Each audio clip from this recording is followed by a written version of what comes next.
When many people think about childcare centers, what they think about is the children, the benefits for the children, the potential cost for the children. What we found in this book is that childcare centers can actually have substantial benefits for parents. It was very surprising. Years ago, when I was in graduate school, I was doing a study with my then dissertation committee member, William Julius Wilson, and I was in Boston studying neighborhoods. And I came across a childcare center. And when I studied the childcare center, I was doing what everybody would do, which is expecting to see how they help the children in the neighborhood. In fact, what we found is that first, there was a lot of networking among the parents. And second, the center was helping parents do things like find information about jobs, find access to health resources, find access to legal resources. And there were all of these benefits that I didn't expect. So when I moved to New York, what I decided to do was to do a larger study of this and write a book about it. That book is Unanticipated Gains, Origins of Network Inequality in Everyday Life. It was just published by Oxford. So we studied many centers in New York, and we interviewed quite a few parents in New York. We also had survey data. And what we found is that parents, mothers particularly, who enroll their children in childcare centers end up having more friends than similar mothers who did not enroll their children in childcare centers, and similar in all respects that we can measure. We also found that mothers whose children were enrolled in childcare center and mothers who made friends there ended up exhibiting lower probabilities of depression, of mild depression, than mothers who were similar in all respects but who were not enrolled in childcare centers. So the centers actually seem to have quite a few benefits for the social networks and the well-beings of the mother.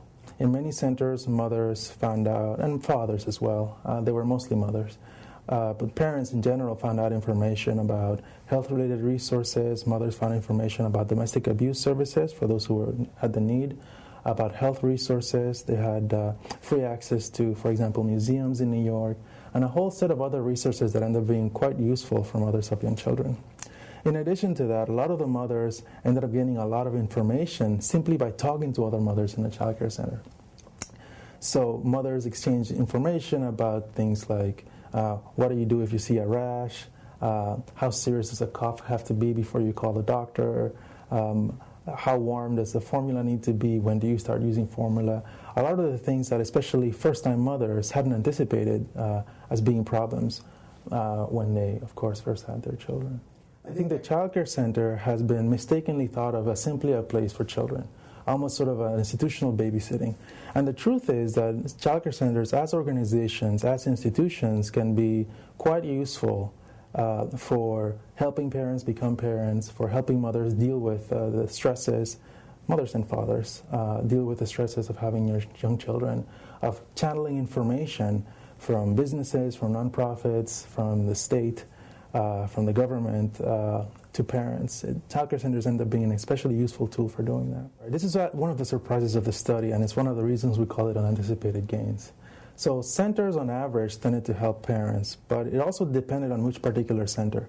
In some centers, parents met a lot of other parents. In others, they met very few. And whether they met a lot or very few depended on the organization of the center itself, how it ran its center, how it ran its operations. I'll give you an example. In some centers, you can drop off your child pretty much any time in the morning and pick up your child pretty much any time in the afternoon. In other centers, there are very strict windows. In the centers that had the open and the very unregulated pickup and drop-off times, parents rarely ran into other parents because when they went to the center, it wasn't guaranteed that there would be another parent there. In the other centers, parents actually very often run into other parents and very often make connections as a result.